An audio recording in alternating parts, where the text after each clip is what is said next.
कितने अभी तक? मेरे ख्याल कोई भी नहीं आया। कितने स्टूडेंट है? कुछ भी नहीं है।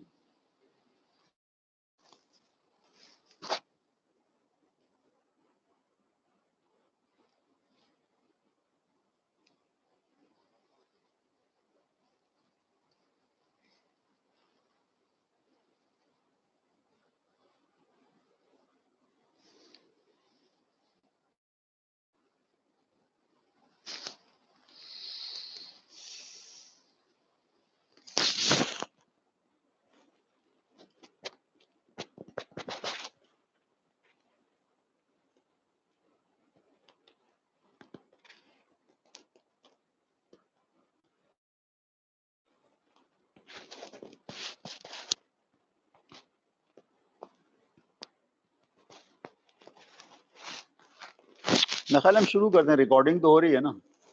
ठीक है।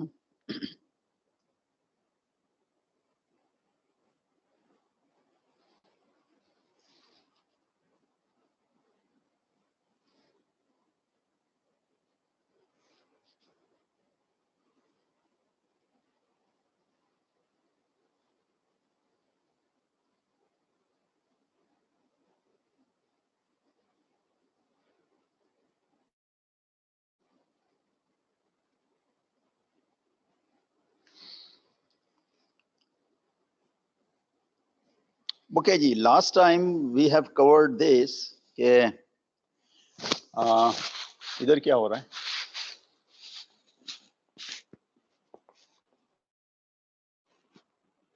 Okay, so last time we covered that. I mean, it's just a reconfirmation what is an eigenvector and what is an eigenvalue. In this particular case, these two vectors, they generate eigenspace of A. Okay, and that simply means that these two vectors, as you know, they are generating a plane. So what it means that if you pick any vector here, and if you apply A, you will get another vector, same direction, but twice the magnitude. Remember, ये continuous है पिछले दफा से हमारे पास lambda क्या था? 2 था, right? तो ये बस जो मतलब we already know, this is the confirmation.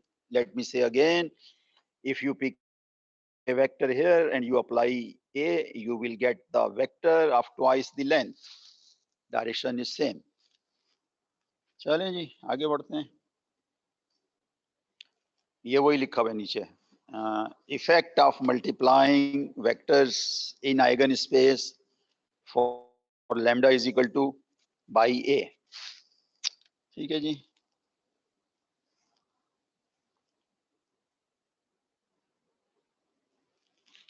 Okay, let's see. अच्छा, ये जरा एक इंटरेस्टिंग थ्योरम है, इसको हम जरा देखते हैं कितनी इंटरेस्टिंग है। ओके, देखिए आपको ये तो समझ में आ गया ना कि अगर एक वेक्टर एक मैट्रिक्स ए है विच इज स्क्वायर, तो वी विल से कि x is an eigenvector if ax is equal to lambda x for some scalar lambda and then lambda is called eigenvalue. ठीक है। अच्छा, अब सवाल ये पैदा होता है कि what is the eigenvalues of a square and a cube and so on. So they are related to lambda. So look at this very carefully. ये तो डेफिनेशन है ना हमारी, कौन सी डेफिनेशन है कि x जो है वो आइगन वेक्टर है और लैम्डा क्या है? आइगन वैल्यू है। आप ऐसा करो, इस इक्वेशन को लेफ्ट से a से मल्टीप्लाई कर दो। ठीक है, तो ये वाली चीज तो a स्क्वायर हो जाएगी। यहां पर हम लैम्डा और a को इंटरचेंज कर सकते हैं। ठीक है, अब ax जो है वो यहाँ की डेफिनेशन के हिसाब से किसके बराबर हो गया? Lambda x। ठीक है, ax के बराबर लैम्डा x। अब इसको सिंप्लीफाई करें तो a square x is equal to lambda square x।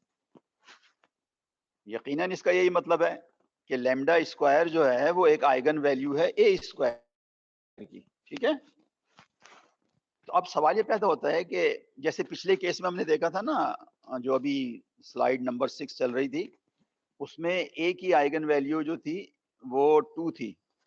तो उस केस में ए स्क्वायर की आइगन वैल्यू क्या हो जाएगी, 4 हो जाएगी। ठीक है, अब नेक्स्ट क्वेश्चन ये है कि ए क्यूब की क्या होगी, या जनरल क्वेश्चन कर लेते हैं, ए एन की क्या होगी, तो देख लेते हैं जनाब।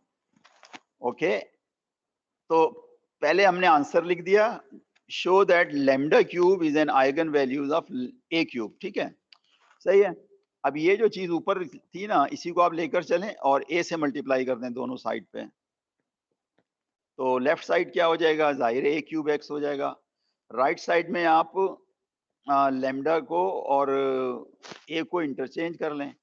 अब अगेन ए एक्स जो है वो क्या हो गया, अब लैम्डा एक्स हो गया, तो लैम्डा स्क्वायर पहले से मौजूद था, तो आपके पास ये आ गया। इसका मतलब ये हो गया कि लैम्डा क्यूब जो है eigen value of A cube हो गई ना। तो बस अब जनरलाइज कर लें, in general lambda power n is an eigen value of A की पावर एन। अच्छा, इसमें इन्होंने पूछा भी नहीं, मैंने भी नहीं पूछा, लेकिन अब मैं पूछ लेता हूँ। तो ये जो मतलब है कि ये तो समझ में आ गई कि लैम्डा अगर ए की आइगन वैल्यू है तो, और अगर एक्स आइगन वेक्टर है तो ये इक्वेशन सेटिस्फाई होगी। लेकिन अभी तक ये नहीं समझ में आया कि ए स्क्वायर, चले माना ए स्क्वायर की आइगन वैल्यू लैम्डा स्क्वायर है, लेकिन ए स्क्वायर की आइगन वेक्टर क्या होगा, सिमिलरली ए क्यूब का आइगन वेक्टर क्या होगा। तो अभी भी कोई आया कि नहीं आया, तो जो एक वाहिद स्टूडेंट आ गया वो बताएगा कि ए स्क्वायर का आइगन वैल्यू तो लैम्डा स्क्वायर है ना, ए क्यूब की आइगन वैल्यू लैम्डा क्यूब है, तो बताओ ए क्यूब की आइगन वेक्टर क्या होगा। Hello, what is the eigen vector of A cube. तो यार यहां से नजर आ रहा है, व्हाट इज आइगन वेक्टर, वो वेक्टर जो अगर आप मैट्रिक्स से मल्टीप्लाई करें तो आइगन वैल्यू टाइम्स हो जाएगा, तो एक्स ही रहेगा ना। कहने का मतलब है कि वो जो एक्स जहां से हमने कहानी शुरू की थी, यहां से शुरू की थी ना, वही एक्स जो है ना सबका आइगन वेक्टर होगा, बस आइगन वैल्यू बदलती जाएगी। ए की आइगन वैल्यू लैम्डा है, आइगन वेक्टर एक्स है। ए स्क्वायर की आइगन वैल्यू लैम्डा स्क्वायर है, लेकिन आइगन वेक्टर अभी भी एक्स ही है। सिमिलरली ए एन, माना आइगन वैल्यू लैम्डा एन हो गई है, मगर आइगन वेक्टर भी अभी भी वही है, एक्स। ठीक है, क्लियर हो गई ये बात। ओके, अच्छा, अब ये जो है ना, ये एक बड़ी इंटरेस्टिंग चीज आ गई है।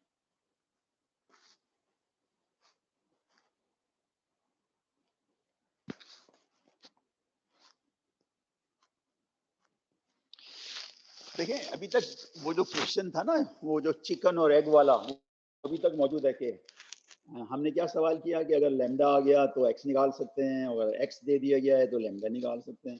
लेकिन सवाल ये पैदा होता है कि वो जो हमने लैम्डा दिया था वो कहाँ से दिया था, या चलें एक्स दिया था तो वो एक्स कहाँ से दिया था, अभी तक मैंने उसका जवाब नहीं दिया। मतलब इन जनरल, लेकिन अब सम स्पेशल केसेस में उसको आंसर कर रहे हैं, फिर जनरल केस में आ जाएंगे। जैसे मिसाल के तौर पर ये देखें, थ्योरम क्या कह रही है। थ्योरम आपको ये कह रही है कि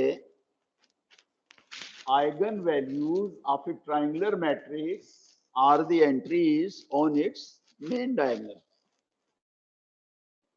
सही है ना, यानी कहने का मतलब ये है कि हमने ये प्रूफ करना है। देखें, अपर ट्रायंगुलर का तो मतलब पता होता है ना।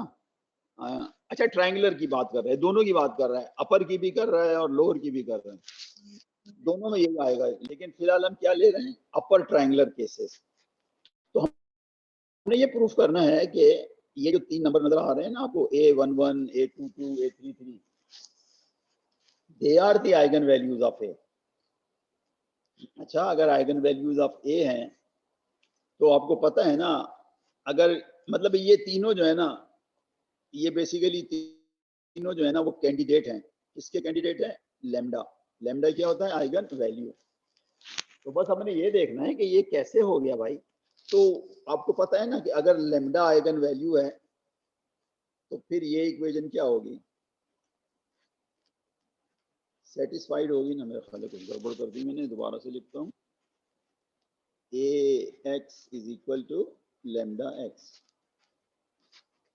अगर लैम्डा जो है आइगन वैल्यू है तो ये इक्वेशन सेटिस्फाई होगी, और एक्स क्या है, नॉन जीरो।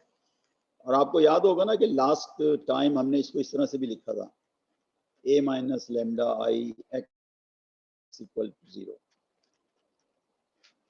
फिर हमने ये भी कहा था, याद है ना आपको, हमने कहा था कि लैम्डा आइगन वैल्यू है इफ एंड ओनली इफ, याद आया, if and only if a minus lambda I is singular. ठीक है, हम इस रिजल्ट को जो है ना इन्वोक करेंगे यहाँ पे। ठीक है, तो अगर हमने ये देखना है कि लेमडा आइगन वैल्यू है तो हमें ये देखना होगा कि क्या a minus lambda I singular है या नहीं। तो चले, सिंगुलर है या नहीं वो तो बात की बात है ना, पहले a माइनस लेमडा आई को कैलकुलेट तो करें। फिर भी वो हमने a लिखा, हमने लेमडा आई लिखा, हमने माइनस किया और हम यहां पहुंच गए। अब सवाल ये पैदा हो कि ये सिंगुलर कब होगी।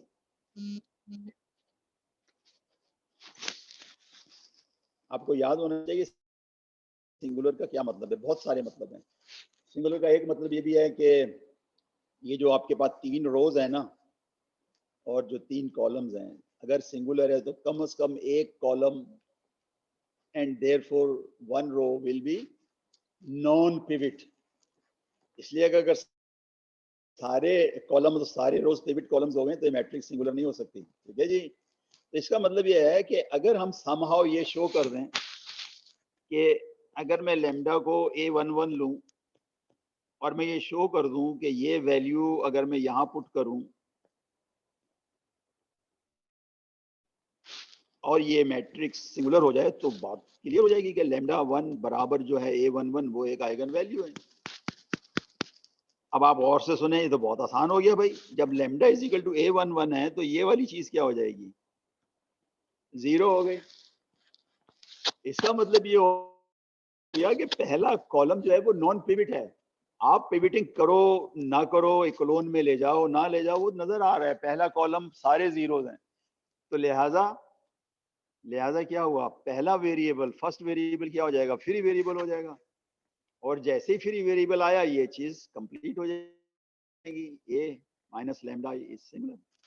ठीक है, और अगर आप चाहें तो आइगन वेक्टर भी निकाल सकते हैं। पता कैसे निकाल सकते हैं, यहाँ पर लेमडा की जगह a11 लिखा और इसको आप रिड्यूस कर दें कोलोन फॉर्म में, आपके पास आंसर आ जाएगा। तो ये जो लिख रहे थे ना, व्हेन डज दिस अकर, आप समझ गए ना, lambda is equal to a11 मैंने आपको समझा दिया ना कि पहला कॉलम क्या होगा, पिवट कॉलम है। अब मैं आपको lambda is equal to a33 समझाता हूँ, ये बाद में लूंगा a22। ये चीज हमें इसको क्या बना देगी, 0 बना देगी। अब इसमें क्या हुआ है जनाब, थर्ड रो जो है वो क्या हो गई है, नॉन पिवट रो। अच्छा देखें, इसका ये मतलब हरगिज नहीं है कि third variable is free variable, no no no. Free variable तो नॉन पिवट कॉलम से आता है, यहाँ तो नॉन पिवट रो है। लेकिन जरूरी नहीं है कि हमें एग्जैक्टली पता हो कि कौन सा वेरिएबल फ्री है। ऑल वी नो कि yes there is something which is free. तो अब आप सोचें, अगर थर्ड रो पिवट रो नहीं है तो इसका मतलब एटमोस्ट 2 पिवट रो है ना, इसका मतलब एटमोस्ट 2 पिवट कॉलम होंगे। इसका मतलब ये हुआ कि at least 1 column will be non pivot. बस खत्म होगी बात। हमें इससे बहस नहीं है कि वो पहला कॉलम है, वो दूसरा है, वो तीसरा है। Since we know that one column is a pivot column, at least, sorry, non-pivot column, therefore there is at least one free variable. Therefore, this matrix will be singular. Therefore, A33 is another eigenvalue. याद रखें, A11 पहले proof कर दिया था, A33 अब proof कर दिया है। अब हम चलते हैं किसकी तरफ, A22 की तरफ।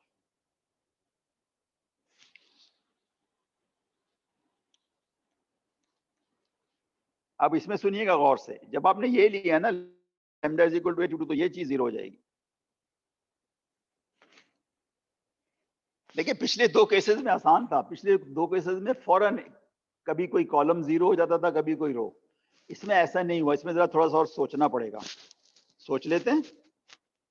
देखिए अब आप जरा इधर कंसंट्रेट करें, ये वाले जो 2 कॉलम है ना वो मैं यहाँ लिख रहा हूँ, A11 माइनस लेमडा 0 0, A12 0 0, और यहाँ पे भी लिखा हुआ है, जो मर्जी लिखा हुआ है छोड़ दें। ओके, अब मेरा क्लेम ये है, गौर से सुनिएगा।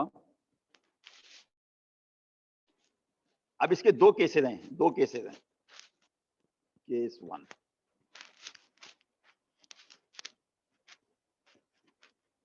आप कहेंगे सर ये आप अजीब काम कर रहे हैं, अभी थोड़ी देर पहले तो आपने ये लिखा था lambda is equal to A22, अब आप लिख रहे हैं lambda is equal to A11। मैंने तो केस बनाया है ना, ये हो भी सकता है और नहीं भी हो सकता।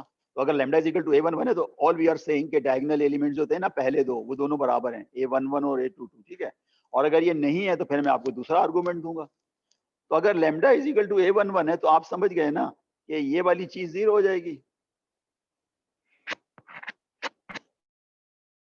इसका मतलब क्या हो गया, वही हो गया। इसका मतलब है पहला कॉलम क्या हो गया, नॉन पिवट कॉलम हो गया, ठीक है। तो इसका मतलब ये होगा कि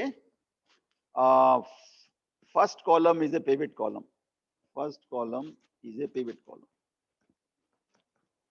सो वी डन, इसलिए कि sorry, first column is non pivot, ठीक है। तो जैसे ही नॉन पिवट कॉलम आता है हमें पता चल जाता है कि वेरिएबल फ्री आ गया, हमें पता चल जाता है कि मैट्रिक्स सिंगुलर है, हमें पता चल जाता है कि सिस्टम का एक नॉन ट्रिवियल सोल्यूशन होगा। अच्छा, अब जरा आप केस 2 की तरफ आते हैं।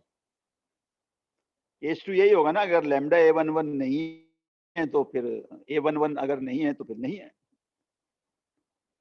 अब जरा गौर से सुनिएगा, इसका मतलब है ये नंबर जो है वो नॉन जीरो हो गया, कौन सा, A11 माइनस लैम्डा। इसका मतलब फिर ये हो गया कि ये जो सेकंड कॉलम है ये नॉन पिवट कॉलम हो गया, इसलिए कि पिवट कॉलम होने के लिए leading entry, first leading entry होना जरूरी है। तो यहाँ पे तो फर्स्ट रो की फर्स्ट लीडिंग एंट्री तो पहले कॉलम ने ले ली। तो इसका मतलब यह हुआ कि सेकंड कॉलम क्या हो गया जनाब, नॉन पिवट, लिहाजा सेकंड वेरिएबल फ्री हो गया। तो कहने का मतलब ये है कि सारे केसेस में लैम्डा अगर A11 है या A22 है या A33 है, you have a one free variable, बल्कि ये कह लें you have a non pivot column, so therefore matrix is singular. अब मैं जरा समराइज कर देता हूँ। अगर आप इसकी बात करते हैं तो हमें राइट पे पता चल गया था, क्या पता चल गया था, कि पहला वेरिएबल फ्री वेरिएबल है। जब हम इसको देखते हैं तो हमें इतना पता चल गया कि या तो फर्स्ट वेरिएबल फ्री होगा या सेकंड फ्री होगा, ठीक है। जब हमने A33 की बात की थी तो हमने उस चक्कर में ही नहीं पड़े थे, हमने कहा था यार बस इतना काफी है कि अगर लैम्डा बराबर A33 है तो ये वाली चीज जीरो हो जाएगी, थर्ड रो नॉन पिवट होगी। फिर हमने इसको इस तरह ट्रांसलेट किया था कि there is at least one non pivot row, therefore there is at least one non pivot column, therefore there is at least one free variable, so you have a result. अब वो कौन सा फ्री वेरिएबल है, theoretically उसकी कोई अहमियत नहीं है, लेकिन जब प्रैक्टिकली करेंगे तो आपको खुद ही पता चल जाएगा कि कौन सा variable is free variable. So this is a very nice theorem, ठीक है। अब हम इसको थोड़ा सा अप्लाई करते हैं। ये सारा हो गया, व्हेन डज दिस, ये मैंने सारा डिस्कस कर लिया है, ओके जी।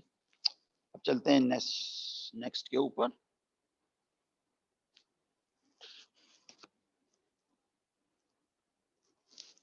ओके,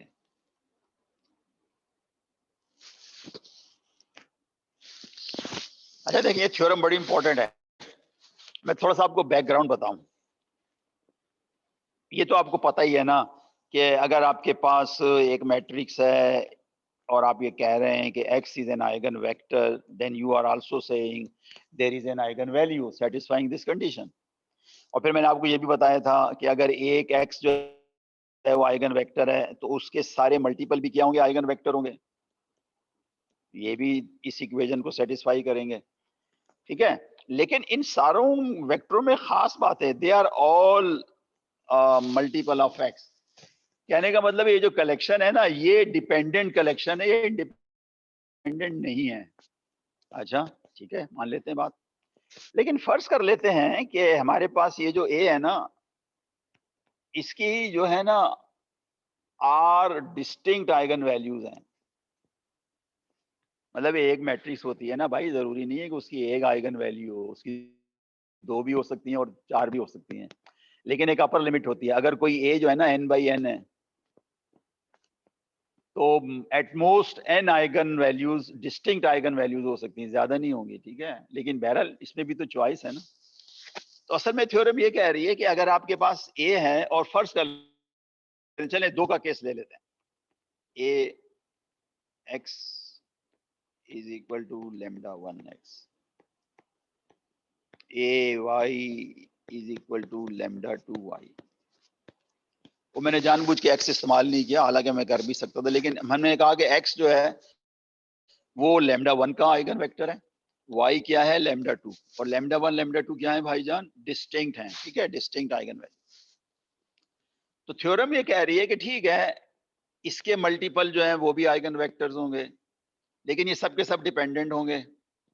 y के मल्टीपल भी आइगन वेक्टर्स होंगे, लेकिन ये सब y के मल्टीपल होंगे। लेकिन थ्योरम जो कह रही है वो जरा गौर से सुनिएगा कि ये जो आइगन वेक्टर्स है ना x और ये जो y, ये लीनियरली इंडिपेंडेंट होंगे, राइट। अगर v1 vr are distinct are eigenvectors that correspond to distinct eigenvalues, then v1 v2 क्या होगा, इंडिपेंडेंट होगा। इसी तरीके से अगर आपके पास तीन डिस्टिंक्ट आइगन वैल्यूज हैं, तो मेरे ख्याल में इनकी लैंग्वेज इस्तेमाल कर लेता हूँ। यहाँ पे मैं v1 का वर्ड इस्तेमाल कर लेता हूँ, यहाँ पे मैं v2 का वर्ड इस्तेमाल कर लेता हूँ, और यहाँ पे मैं v3 का वर्ड इस्तेमाल कर लेता हूँ। तो आप समझ रहे हैं ना कि v1 का मल्टीपल भी आइगन वेक्टर्स होंगे, लेकिन ये सब डिपेंडेंट होंगे। v2 के मल्टीपल भी आइगन वेक्टर्स होंगे, लेकिन ये सब डिपेंडेंट होंगे। और v3 के मल्टीपल भी क्या होंगे, ये भी आइगन वेक्टर्स होंगे, लेकिन ये सब डिपेंडेंट होंगे। लेकिन अगर मैं v1 के स्पेस में कोई चीज उठाऊं और v2 की स्पेस में से कोई वेक्टर लूं, तो ये दोनों क्या होंगे, लीनियरली इंडिपेंडेंट होंगे। ये थ्योरम कह रही है, और ये बड़ी पावरफुल थ्योरम है, ठीक है जी। ऑलराइट, तो ये मेरा ख्याल है एंड हो गया है 5.1 का, right. So let me go towards 5.2, दूसरी शेयर करते हैं, ओके जी।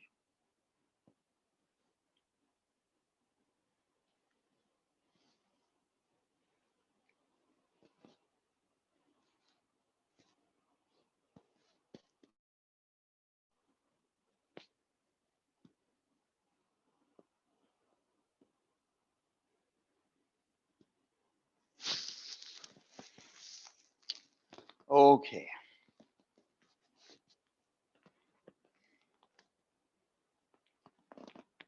नाम जरा ये देखते हैं कि ये वाला कंसेप्ट जो है ना, कौन सा वाला कंसेप्ट, ये क्या है, कैरेक्टरिस्टिक इक्वेशन। थोड़ा सा रिव्यू करते हैं। ये तो भाई पुरानी कहानी है, दिस इज बाय डेफिनेशन कि अगर if lambda is an eigen value and x is an eigen vector, they should satisfy this equation, ठीक है, राइट।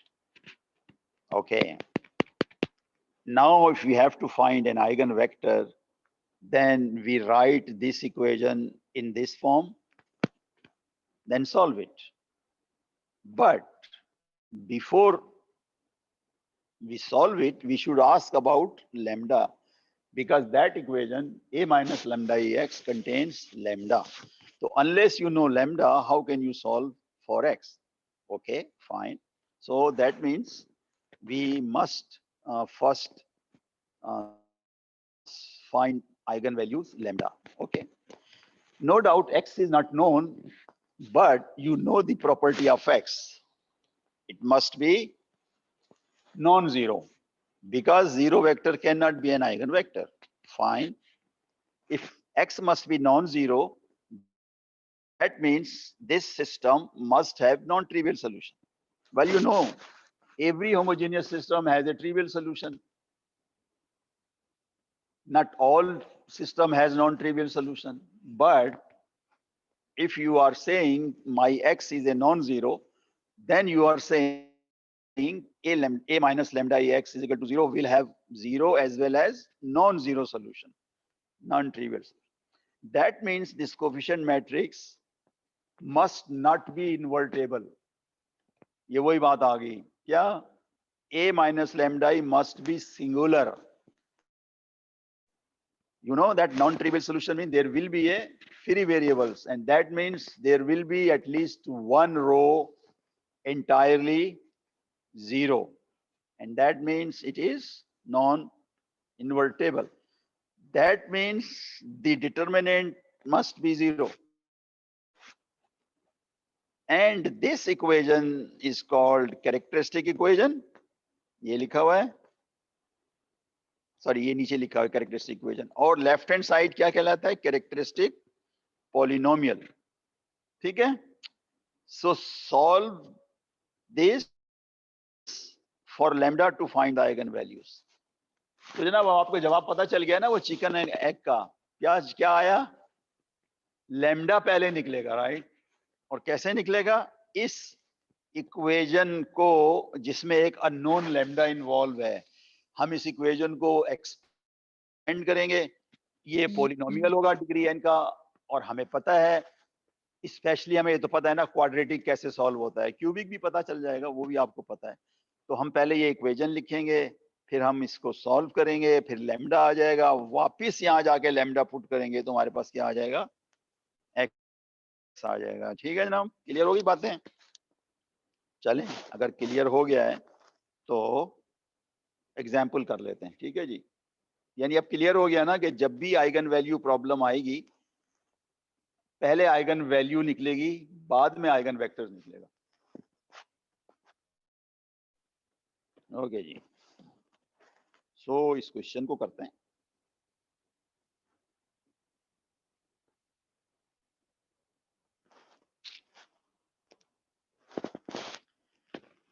ऑलराइट जनाब, तो कैसे करेंगे? ये ए है, आपने ए माइनस लैम्डा ही निकालना है। ठीक है, ए लिख दिया आपने, ये आपकी लैम्डा आई हो गई, ये आपके पास सिंप्लीफिकेशन हो गई। अगर आप चाहें तो डायरेक्ट भी यहाँ से यहाँ पहुंच सकते हैं।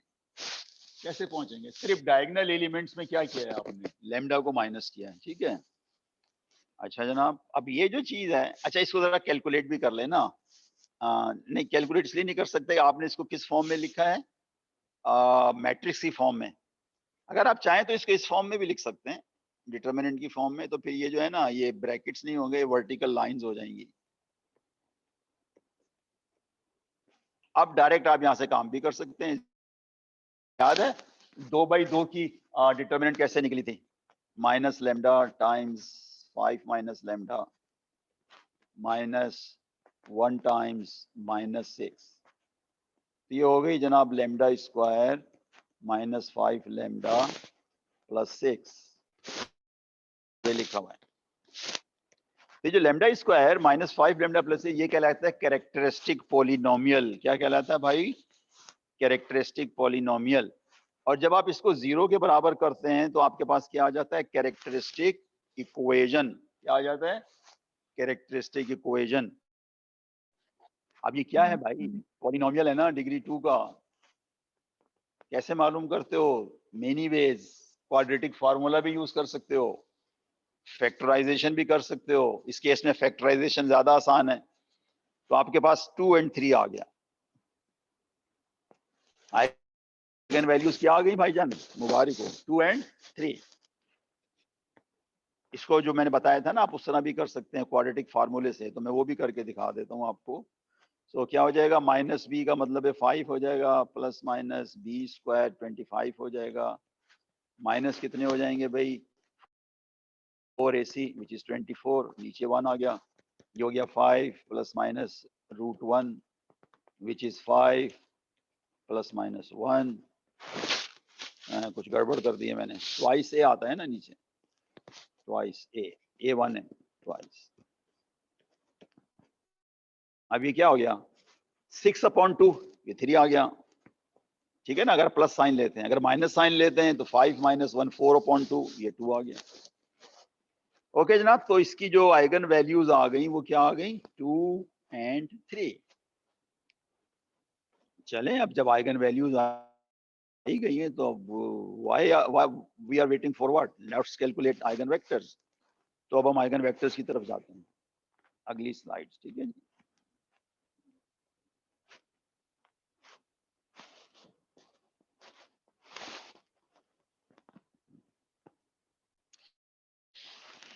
अच्छा एक काम करते हैं,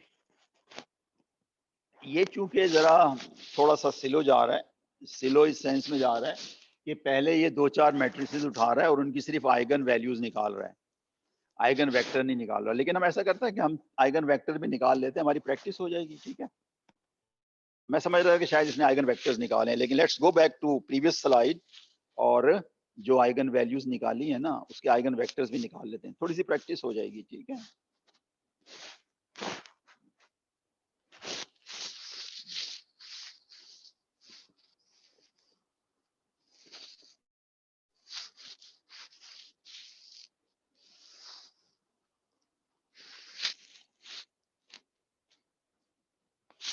अच्छा देखें, आइगन मतलब आइगन वेक्टर्स निकालने के दो तरीके हैं, राइट। एक तरीका तो यह है कि आप डायरेक्ट इस इक्वेशन पे चले जाएं, किसी इक्वेशन पे चले जाएं, A x is equal to lambda x. ठीक है, दूसरा ये है कि आप इस इक्वेशन के पास चले जाएं, A minus lambda I x is equal to 0। मैं आपको मशवरा दूंगा कि आप इसको यूज करें। इसकी वजह यह है ना, इसको यूज करने की वजह यह है कि ए माइनस लैम्डा, अगर आप गौर करें, ये ऑलरेडी आपने कैलकुलेट कर लिया है। आपने बस सिर्फ ये करना है कि इसमें 2 दफा काम करना है, एक दफा लैम्डा को 2 रखना है और एक दफा लैम्डा को क्या रखना है, आपने इसमें 3 रखना है। तो मतलब है कि हमारा सिस्टम ये बन गया है, minus lambda minus 6 1 5 minus lambda. X की जगह अब आप लिख दीजिए, क्या लिख दें, x1 x2 is equal to 0। ठीक है, अब मैं कर लेता हूं, दूसरा आप कर लीजिएगा। मैं लैम्डा इज इक्वल टू 2 वाला केस ले लेता हूं। तो मैट्रिक्स क्या बन जाएगी भाई, -2 1 -6 3। अच्छा, हमें उसकी जरूरत नहीं है पूरे सिस्टम लिखने की, इसलिए कि हमें पता है कि होमोजीनियस के अंदर जो सॉल्यूशन होता है वो सिर्फ ए पर डिपेंड करता है, बी तो होता ही नहीं है ना, बी तो 0 0 होता है। सही है, ये आ गया।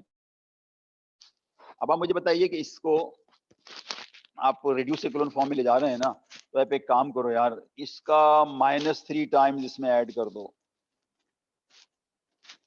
तो ये 0 0 हो गया ना, इसलिए कि -2 एंड -3 6 हो जाएंगे, 6 - 6 0 हो जाएगा और -3 3। और ये होना भी चाहिए था, इसलिए कि इफ वी आर क्लेमिंग कि 2 is an eigen value, then a minus lambda I should have at least 1 0 row. वो आ गई ना 0 0। अब सिस्टम लिख लीजिए, इसका क्या मतलब है भाई, तो यही तो मतलब है ना भाईजान, -2 x1 plus x2 is equal to 0। तो दूसरे लफ्जों में हमारा जो ऊपर x था ना, मैं यहाँ लिखता हूँ लेफ्ट साइड पे, हमारा जो x था ना वो ये था, x1 x2।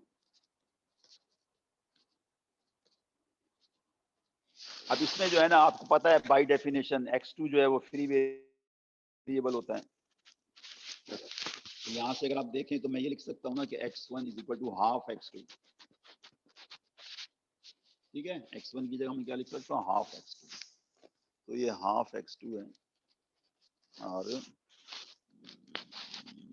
और x2 एज इट इज। तो x2 कॉमन ले लिया तो क्या बचा हमारे पास, हाफ एंड 1। भजना मुबारक हो, half and 1 is an eigenvector for lambda is equal to 2। अब इसको अगर आप चाहें तो आप डायरेक्टली वेरीफाई भी कर सकते हैं। देखें 2 मिनट का काम है, मैं इसको मल्टीप्लाई कर रहा हूँ हाफ एंड 1 से, तो बताओ क्या आएगा, ऊपर 1 आ जाएगा, नीचे क्या आ जाएगा, 2 आ जाएगा। अब मैं इसमें ऐसा करता हूँ, इसमें से 2 कॉमन ले लेता हूँ, तो मेरे पास क्या बचेगा, हाफ एंड 1। ये क्यों कर रहा हूँ, इसलिए कि मुझे ये मैचिंग चाहिए ना, ये वाली मैचिंग। और ये अगर मैचिंग हो गई तो फिर हाफ एंड 1 आइगन वेक्टर हो जाएगा, और ये क्या हो जाएगी, 2 क्या हो जाएगी, आइगन वैल्यू हो जाएगी। अच्छा, ये तो मुझे पता है आंसर है, मैं तो सिर्फ वेरीफाई कर रहा हूँ कि कोई मिस्टेक तो नहीं हुई। और दूसरा पॉइंट ये है कि just to get some confidence, yes what we are doing is right. Okay, तो लैम्डा इज इक्वल टू 3 ये मैं आपके लिए छोड़ रहा हूँ, सही है। अच्छा, अब इसमें बता, सुने गौर से, प्रैक्टिकल क्या मतलब है डिफिकल्टीज आएंगी। आप मेरे ख्याल गैस कर चुके होंगे कि यहां से प्रॉब्लम स्टार्ट होगी, कहां से, कैरेक्टरिस्टिक पॉलिनोमियल से। देखें 2x2 के केस में तो आसान है, अगर आपसे फैक्टराइजेशन नहीं होते, या देखिए फैक्टराइजेशन आमतौर पे जब होते हैं ना, जब एक तो के वैसे तो हमेशा हो जाते हैं, इसलिए कि अगर आप रिवर्स काम करें ना, क्वाड्रेटिक फॉर्म से आप क्या निकाल लें, रूट्स निकाल लें, फर्स्ट गले रूट्स आए अल्फा बीटा, तो आप बैकवर्ड जाके कह सकते हैं कि इसका एक फैक्टर क्या था, लैम्डा माइनस अल्फा, दूसरा क्या था, लैम्डा माइनस बीटा। लेकिन मसला ये है कि वो तो क्वाड्रेटिक यूज हो गया ना जब आप जा रहे हैं, तो ये तो कोई वे नहीं है ना, आपको ये कहना चाह रहे हैं ना कि अगर फैक्टराइजेशन आसानी से नहीं नजर आ रहे, उसमें इरेशनल नंबर इन्वॉल्व हैं, तो आप क्या करोगे, क्वाड्रेटिक फॉर्मूला इस्तेमाल कर लोगे। मतलब कहने का ये है कि यार 2x2 के केस में देयर इज नो प्रॉब्लम, सिवाय इसके कि जब आप इसको सॉल्व करेंगे ना, तो क्वाड्रेटिक को तो याद है वो 3 केसेस, या तो दोनों रूट्स क्या होंगे, रियल और डिस्टिंक्ट होंगे। जैसे इस केस में 2 रूट्स आए थे ना, एक 2 आया था और एक 3 आया था, तो ये डिस्टिंक्ट और रियल हो गए। दूसरा ये होगा कि एक ही रूट आए, दोनों रूट बराबर हो जाए, उसको क्या कहते हैं, रियल बट सेम। तीसरा ये भी तो हो सकता है कि रूट आपकी क्या आ जाए, इमेजनरी आ जाए, तो उसको फिर कैसे हैंडल करेंगे। लेकिन एक और मसला दूसरा है कि अगर 3x3 एंड 4x4 है ना, तो उसकी जो कैरेक्टरिस्टिक पॉलिनोमियल होगी वो तो डिग्री 3 की होगी। अगर 4x4 है तो उसकी कैरेक्टरिस्टिक पॉलिनोमियल क्या हो जाएगी, डिग्री 4 हो जाएगी। यार इनको बोलो एसी बंद कर दें, यहाँ का क्या है, बाहर बैठे होंगे लोग। ठीक है जनाब, तो आप बात समझ रहे हैं ना कि कॉम्प्लेक्सिटी यहाँ बढ़ती जाएगी, तो फिर क्या करें, कोई मसला नहीं है यार, अगर कॉम्प्लेक्सिटी बढ़ेगी ना, हम फिर न्यूमेरिकल मेथड्स जो है ना वो मतलब है यूज करेंगे, ठीक है। और आप में से अक्सर जो है ना ये कोर्स पढ़ेंगे जिसका नाम है numerical treatment of linear algebra और व्हाटएवर। ओके, तो अब मैं जरा देखता हूं कि अगली जो स्लाइड है ना उसमें उन्होंने क्या लिया है, 3x3 की मैट्रिक्स ली है, ठीक है। तो जरा देखते हैं उसको कैसे हैंडल। देखिए प्रिंसिपल सेम है, ये चीज दी होगी, ये ड्राइव करेंगे और खेल यहां से शुरू करेंगे, इस मैट्रिक्स का डिटरमिनेंट निकालेंगे। ओके जी, let's go to number 2। Okay, as promised.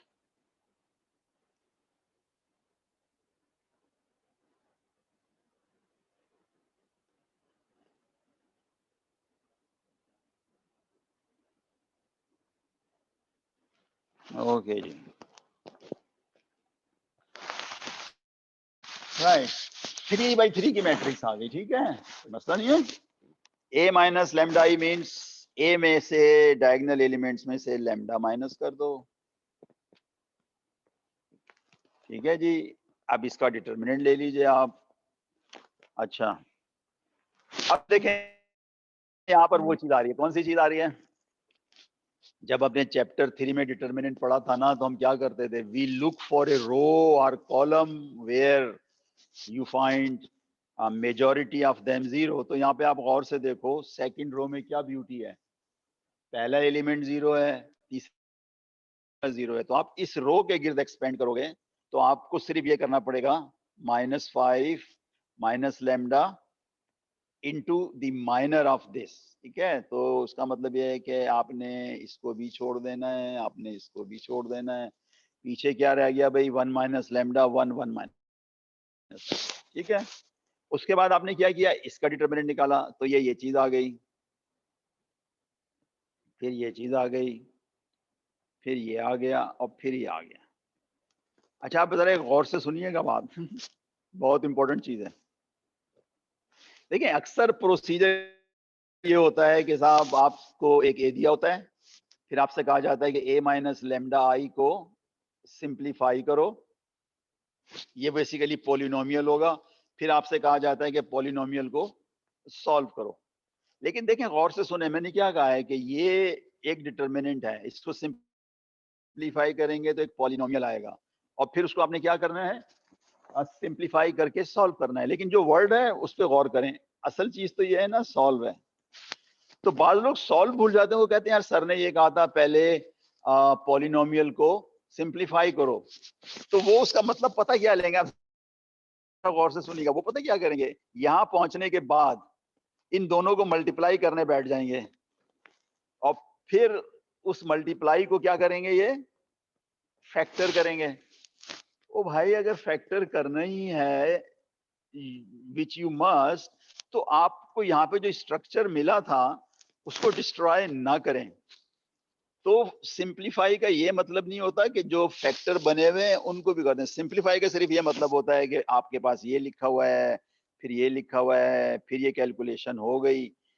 इसके बाद अगर ऑलरेडी कुछ वेक्टर फॉर्म मौजूद है तो आपने उस वेक्टर फॉर्म को डिस्ट्रॉय नहीं करना, इसलिए कि डिस्ट्रॉय करने के बाद भी आपने वही करना है। तो अगर कोई फैक्टर है तो उन फैक्टर को लेके चलें। तो यहाँ पे 2 फैक्टर है ना, लेकिन अब 2 से ये 3 बन गए, यानी इसमें से लैम्डा भी आ गया है। तो अब आपने देखा कि आपके पास एक रूट यहाँ से आएगा, लैम्डा इक्वल टू 0, दूसरा यहाँ से आएगा लैम्डा इज इक्वल टू 2, और तीसरा यहाँ से आएगा लैम्डा इज इक्वल टू -5। तो ये 3 आइगन वैल्यूज हैं जनाब। कौन सी? -5, 0 एंड 2। क्लियर हो गया? अगर ये स्ट्रक्चर ऐसा होता कि यहाँ पर, इसको कहते हैं गॉड गिफ्टेड फैक्टर्स, तो अगर ये गॉड गिफ्टेड फैक्टर्स नहीं होते तो फिर आप मुझे बताओ कि 3rd डिग्री का अगर कोई पॉलिनोमियल है, समथिंग लाइक दैट, की क्या करना चाहिए यार, -3 = 0, तो किसी को याद है इस किस्म के पॉलिनोमियल को कैसे सॉल्व करेंगे? मतलब कैसे रूट निकालेंगे? 3rd डिग्री का हो गया ना, उसके लिए करते हैं ट्रायल एंड एरर। सबसे पहले एक रूट ट्रायल करते हैं। तो अगर आप गौर करें, इसमें अगर मैं लैम्डा 1 रखूंगा ना तो मुझे 0 = 0 आ जाएगा। इसका मतलब है मैंने एक रूट ट्रायल एंड एरर से मालूम कर लिया, 1। इसका मतलब है कि इसका एक फैक्टर जो है ना वो लैम्डा -1 है। बाकी 2 रूट कैसे निकालेंगे तो जरा अपना रिवाइज कर लीजिएगा। उसकी एक टेक्निक है, उसको कहते हैं सिंथेटिक डिवीजन। तो सिंथेटिक डिवीजन करेंगे तो आपको लैम्डा -1 के साथ एक दूसरा क्वाड्रेटिक फैक्टर मिल जाएगा। क्वाड्रेटिक को आप सॉल्व कर लीजिएगा। ओके, अच्छा अब एक काम करते हैं। जैसे मैंने कहा ना कि इसका फिलहाल जो जोर है वो किस पे है? फिलहाल इसका जोर इस पर है। किस पर है? आइगन वैल्यूज पे। ये आइगन वेक्टर को भी लिफ्ट नहीं करा रहा, ठीक है। लेकिन मैं ऐसा करता हूँ, मैं कम से कम एक आइगन वैल्यू के करस्पॉन्ड आपको आइगन वेक्टर लेकर देता हूँ, बाकी 2 आप घर पे कीजिएगा। तो चलें लैम्डा इज इक्वल टू 0 ले लेते हैं। Lambda is equal to 0 eigenvector क्या है? ठीक है, लैम्डा 0 आइगन वेक्टर क्या है? तो जैसे मैंने आपको बताया था ना, आपने ये काम करना है। चले डायरेक्ट कर लो यार, a माइनस लैम्डा आई को देखना है हमने। तो यहाँ पर तो लैम्डा 0 है ना, तो ये हो गया -0 आई, ये बराबर a हो गया। इसका मतलब ये हो गया कि हमें डायरेक्ट बस इसको सॉल्व करना है, ax = 0 को, ठीक है ना। लेकिन a माइनस लैम्डा आई को लेके चलते हैं ना, लेकिन लैम्डा 0 है तो आपको एक को लेके चलना है। इसका मतलब है आपने डायरेक्ट जो है ना इसको 1 2 1 0 -5 0 1 8 1 इसको रिड्यूस इकोलोन में ले जाना है। बल्कि इकोलोन में ले जाओ, रिड्यूस की भी जरूरत नहीं है, लेकिन मैं ख्याल है रिड्यूस की पड़ेगी, इसलिए कि इकोलोन जो है वो क्वालिटेटिव स्टेटमेंट देती है और रिड्यूस इकोलोन क्वांटिटेटिव आंसर देती है। क्या करूं भाई, 1 2 1 इसको एज इट इज रखेंगे, उसको माइनस कर देंगे तो हो जाएगा ना 0 6 0, ठीक है। पहली रो को 3rd रो में से माइनस कर। अब ये पता क्या हो जाएगा, गौर से देखें, 1 2 1 ये वाली चीज हो जाएगी 0 1 0, और फिर जब मैं इसको नीचे से मल्टीप्लाई करूंगा तो ये 0 0 हो जाएगा। और जो फाइनल टच है उसका ये होगा, ये इकोलोन फॉर्म है ना, रिड्यूस इकोलोन फॉर्म क्या होगा, 0 0 0 1 0 और 1 0 1। इसका मतलब क्या हुआ भाईजान? पहली इक्वेशन का मतलब, पहली रो का मतलब क्या है, x1 + x3 = 0। दूसरी से क्या निकला, x2 = 0, x3 क्या है, 3। इसका मतलब है जो आंसर आया ना अभी देखिए मैं यहाँ लिख रहा हूँ, आंसर क्या आया, x equal to x1 x2 x3। आपका यहाँ पर x2 तो 0 हो गया ना, x3 फ्री था, वो तो एज इट इज लिखा जाएगा। x1 किसके बराबर आ गया, माइनस x3, तो आप माइनस x3 को कॉमन ले लें, क्या बचा, -1 0 1। तो आपने देखा कि 0 के करस्पॉन्ड जो आइगन वेक्टर आया वो क्या आया, -1 0 1। मोर अप्रोप्रिएटली -1 0 1 का हर मल्टीपल आइगन वेक्टर होगा कौन सी आइगन वैल्यू, 0 के करस्पॉन्ड। अच्छा अब हम इसको चेक भी कर लेते हैं। ये देखिए जनाब, ये आपकी ए है ना, इसको मैं मल्टीप्लाई करता हूँ -1 0 1 से। तो जब मैं इसको मल्टीप्लाई करूंगा तो गौर से देखिएगा क्या आएगा, मेरे पास ये आ जाएगा 0 0 0, और इसको मैं फिर ऐसे लिख दूंगा, कैसे लिख दूंगा इसको, मैं इसको लिखूंगा 0 टाइम्स -1 0 1। ये हो गई ना मैचिंग, ये मैचिंग हो गई, और ये क्या हो गया, आइगन वैल्यू हो गई। ठीक है, ओके। अब बाकी आपने घर में बैठ के क्या करना है, -5 और 2 के करस्पॉन्डिंग जो है ना वो आइगन वेक्टर्स निकालने हैं। अच्छा जनाब, एक थ्योरम आ गई है। आपने एक बात नोट की होगी यहाँ पे कि इसमें 3 आइगन वैल्यूज है ना, लेकिन जो स्पेशल आइगन वैल्यूज है वो लैम्डा इज इक्वल टू 0 है। तो लैम्डा इज इक्वल टू 0 में पता है क्या हुआ था, आप जरा गौर से सुनिएगा। ये हुआ था कि a माइनस लैम्डा आई, आमतौर पे तो हम इसकी बातें करते हैं ना, लेकिन ये रेड्यूस हो गई थी इसमें। हम क्या कहते हैं कि अगर ये मैट्रिक्स सिंगुलर है तो लैम्डा आइगन वैल्यू है। तो यहां पर तो हमें ऑलरेडी पता है ना कि lambda is equal to 0 eigenvalue है इसका, और हमें ये भी पता है कि ए इज सिंगुलर। इसका मतलब ये कि ये दोनों जो है ना, सिंगुलैरिटी कह लो या डिटर्मिनेंट कह लो, एक ही बात होती है ना। देखें, अगर कोई मैट्रिक्स सिंगुलर है तो उसका डिटर्मिनेंट 0 होगा ना। इसका मतलब ये है कि हम इन दोनों के दरमियान एक रिलेशन देख रहे हैं, 0 आइगन वैल्यू और डिटर्मिनेंट। तो आप जरा गौर से सुन लें कि अगर लैम्डा 0 है तो आपने देखा कि ए क्या होगा, सिंगुलर होगा, यानी डिटर्मिनेंट 0 होगी। उल्टा भी सोच लें कि अगर ए का डिटर्मिनेंट 0 है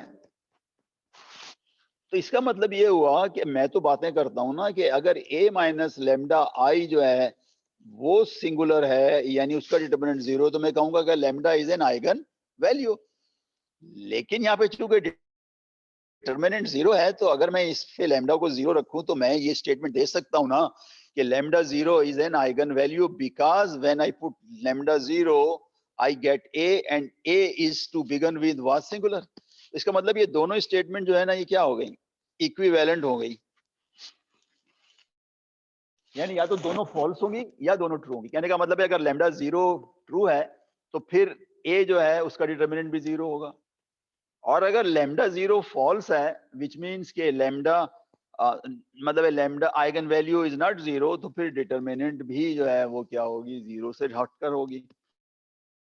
अब इन दोनों को आप, वो जो हमारी मशहूर थ्योरम है IMT, जिसमें ऑलरेडी ए से लेकर PQRS PQR, ए से लेकर आर तक बुलेट ऑलरेडी शामिल थे, आज 2 और आ गए, मुबारक हो। राइट, मैंने आपसे वादा किया था ना कि एंड तक पूरे अल्फाबेट कवर कर लेंगे हम, A to Z, तो हम T तक तो पहुंच गए हैं। अब देखें ऐसे T क्या है, ये वही है, number 0 is not an eigen value of A, determinant of A is not 0।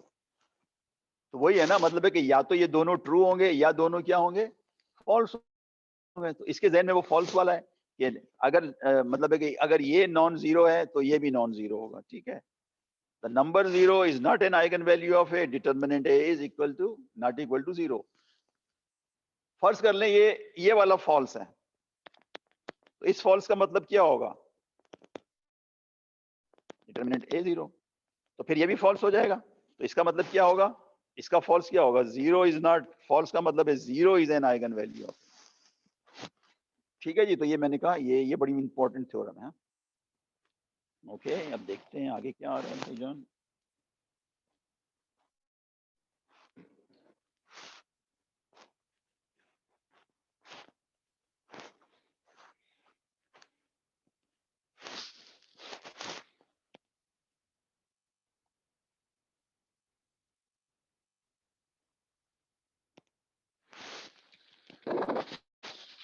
देखें बाज़ वक़्त पता क्या होता है, ये जो मेरा भाईजान डेविड सील है ना, कभी-कभी ये बड़े जो है ना अजीबो-गरीब हरकतें करता है। मैं आपको उसका वजह बताता हूँ कि ये जो इसने काम किया है ना, नथिंग इज रॉन्ग, ये बिल्कुल सही है, लेकिन जो यहाँ पे कोट किया है ना, इससे एक बड़ा कहना चाहिए वो कंफ्यूजन सा पैदा हो गया। मिसाल के तौर पर आपने अभी एक थ्योरम पढ़ी थी, क्या थ्योरम पढ़ी थी कि साहब अगर कोई अपर डायगोनल है या लोअर डायगोनल है तो डायगोनल एलिमेंट्स क्या होंगे, यही पढ़ा था ना, आइगन वैल्यूज हैं। यहाँ पर आपको याद करा रहा है कि साहब अगर में हम रो ऑपरेशन करेंगे तो अगर हम रिड्यूस की बात नहीं करें, सिर्फ इक्विवेलेंट की बात करें, तो हम यहाँ पे आके एंड करेंगे। तो स्टूडेंट को ये इंप्रेशन पड़ सकता है यार, इसका मतलब तो ये है, और इसका तो मतलब फिर वो ये कहेंगे यार अच्छा अगर कोई मैट्रिक्स ए है, हमें अगर उसकी आइगन वैल्यूज निकालनी है तो हम कुछ नहीं करते, पहले हम इसको इक्विवेलेंट फॉर्म में ले जाते हैं, फिर डायगोनल एलिमेंट्स उठाएंगे, वो आइगन वैल्यूज हो जाएंगी, which is very very wrong. This is not the case. याद रखें, ए की जो आइगन वैल्यूज है, अगर आपने ए पर एक भी ऑपरेशन किया और नई मैट्रिक्स की आइगन वैल्यूज अगर आप समझ रहे हैं कि वो सेम है as original, you are wrong. तो इसलिए मैं ये कहूंगा कि ये जो इसने लिखा है ना, ये बिल्कुल सही है, बिल्कुल दुरुस्त है। माफ कर दें, किसको माफ कर दें? डेविड सीले को, इसकी जरूरत नहीं है, ये आपको कंफ्यूजन फैलाएगा। ओके, हैविंग सेड दैट आगे चलते हैं। देखिए अगेन फिर वही मसला आ गया, जो नीचे इसने एग्जाम्पल दी है ना, क्या है ये? अपर डायगोनल है ना, लेकिन ये तो ओरिजिनली अपर डायगोनल है, इसको उससे ना कंफ्यूज करें जो उसने ऊपर लिखा हुआ है कि साहब एक मैट्रिक्स ए है, उस पर ऑपरेशन किए तो यू आ गए। ये तो ओरिजिनली आपके पास ए मौजूद है, अपर डायगोनल, तो डायगोनल एलिमेंट्स क्या हो जाएंगे? Simply eigen values.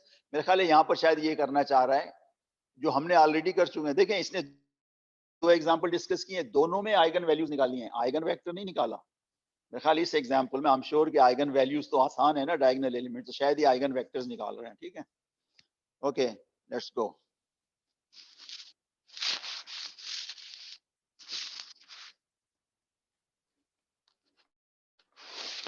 अच्छा ये भी पता नहीं क्या कुछ ज्यादा ही हरकतें कर रहा है अजीबोगरीब। हमें पता है यार ऑलरेडी कि ये डायगोनल मैट्रिक्स है, तो ये एलिमेंट्स क्या होंगे? आइगन वैल्यूज होंगे। तो ये उसको भी मतलब इग्नोर कर रहा है कि साहब मुझे नजर नहीं आ रही ये अपर ट्रायंगल है, ये बाय डेफिनेशन जा रहा है। बाय डेफिनेशन से भी हो जाएगा यार, जब आप इसको लिखेंगे तो आपको पता है कि ये पुराना रिजल्ट है ना, determinant of an upper triangular is equal to the product of diagonal elements. तो ये तीनों डायगोनल एलिमेंट्स यहाँ आ जाएंगे, 3 minus lambda, 6 minus lambda, 2 minus lambda. मतलब कहने का ये गॉड गिफ्टेड, जिसे मैं कहता हूँ कि characteristic polynomial is already in product form, in factor form. तो लिहाजा आइगन वैल्यूज क्या आ जाएंगी? इसको 0 करोगे तो 3 आ जाएगी, इसको 0 करोगे तो 6 आ जाएगा, इसको 0 करोगे तो 2 आ जाएगा। अगेन मेरा ख्याल है ये जो पेज नंबर 3 है ना, इसमें जो चीजें की गई है ना, करने की जरूरत नहीं सिवाय इस 1.5 लाइन के। मतलब इस स्लाइड में सिर्फ यही एक काम की चीज है, बाकी तो मतलब है कि ये जो एग्जाम्पल है ये तो हमें पहले से ही पता है कि हमें इस सारे प्रोसीजर की जरूरत ही नहीं है। हम डायरेक्ट यहाँ से लिख सकते हैं कि 3, 6 एंड 2 आइगन वैल्यूज, इसलिए कि ओरिजिनल मैट्रिक्स क्या है? अपर ट्रायंगुलर है। अच्छा बस सिर्फ इसमें ये वाली काम की चीज है जो नीचे लिखा हुआ है, algebraic multiplicity of an eigen value is its multiplicity as a root of the characteristic equation. मेरा ख्याल है इसको भी चाहिए था कि अगर ऐसी एक एग्जांपल आती ना उसके बाद इस डेफिनेशन को देता। तो खैर मैं आपको बता देता हूँ, मैं आपको एक एग्जांपल की जरिए बता देता हूँ। फर्स्ट कर लें आपके पास ए जो है वो ये है 1 2 0 1। हमें पता है 1 कैरेक्टरिस्टिक वेक्टर वैल्यू है, इसलिए कि अपर ट्रायंगल है, लेकिन मैं इसको उसी ट्रेडिशनल मेथड से करता हूँ। तो ट्रेडिशनली मैं क्या करूंगा, मैं पहले लिखूंगा a माइनस लेमडा आई, फिर इसका डिटर्मिनेंट लूंगा, ये बराबर आ जाएगा 1 माइनस लेमडा 2 0 1 माइनस लेमडा। अब ये सिर्फ होगा 1 माइनस लेमडा होल स्क्वायर। तो ये 1 माइनस लेमडा होल स्क्वायर आप समझ गए ना, ये कैरेक्टरिस्टिक पॉलिनोमियल है। अब कैरेक्टरिस्टिक इक्वेशन क्या होगी? 1 minus lambda whole square is equal to 0। इसका मतलब है लेमडा जो है सिर्फ एक रूट आया 1, लेकिन इसका जो फैक्टर है उसकी पावर है 2। तो ये जो मल्टीप्लिसिटी होती है ना, ये रूट का जो फैक्टर है उसकी पावर होती है। तो बेसिकली यहाँ lambda is equal to 1 is a root of multiplicity 2, is a root of multiplicity 2। आप कहेंगे सर इससे क्या फर्क पड़ता है? इससे बहुत फर्क पड़ता है आगे जाके। ठीक है, तो आप समझ गए ना, ये मल्टीप्लिसिटी का मतलब क्या होता है कि वो रूट जो एक से ज्यादा कर करे। यहां से तो हमें वैसे ही पता चल गया था ना कि ये एक आइगन वैल्यू है। दूसरे डायगोनल एलिमेंट को देखा, वो भी आइगन वैल्यू, तो 1 आपका रिपीट हो गया है। लेकिन अगर आप ट्रेडिशनल वे में करते हैं तो इस तरीके से आपको मिलता कि एक फैक्टर की पावर जो है ना वो 2 हो गई, तो ये 1 is equal to multiplicity of power 2। अगर किसी और जगह फर्ज कर लें आपका n जो है वो 6/6 है, मैं बिल्कुल ही एक हाइपोथेटिकल एग्जांपल दे रहा हूं, और इसका जो कैरेक्टरिस्टिक पॉलिनोमियल वो इस किस्म का आ गया, लैम्डा -4 पावर 3, लैम्डा -3 पावर 2 और लैम्डा +6 इज इक्वल टू 0।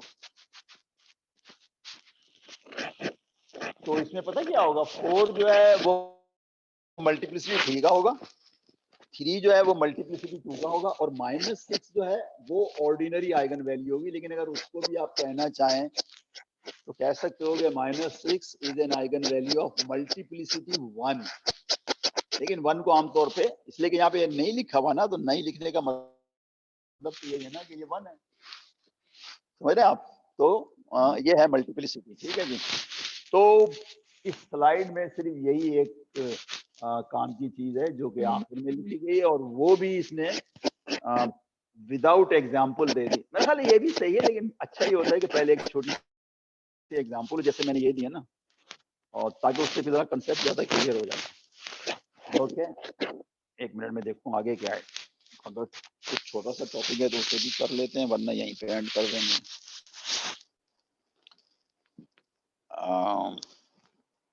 अच्छा नहीं, इसको कर लेते हैं, सिमिलरिटी से पहले पहले कर लेते हैं।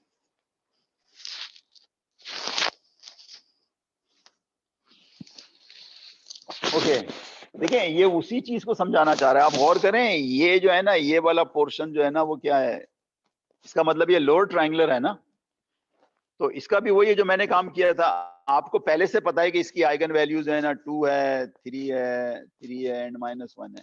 इसका मतलब है ये 2 एंड -1 तो सिंपल आइगन वैल्यू हो गई ना, और 3 क्या हो गया, मल्टीप्लिसिटी ऑफ 2।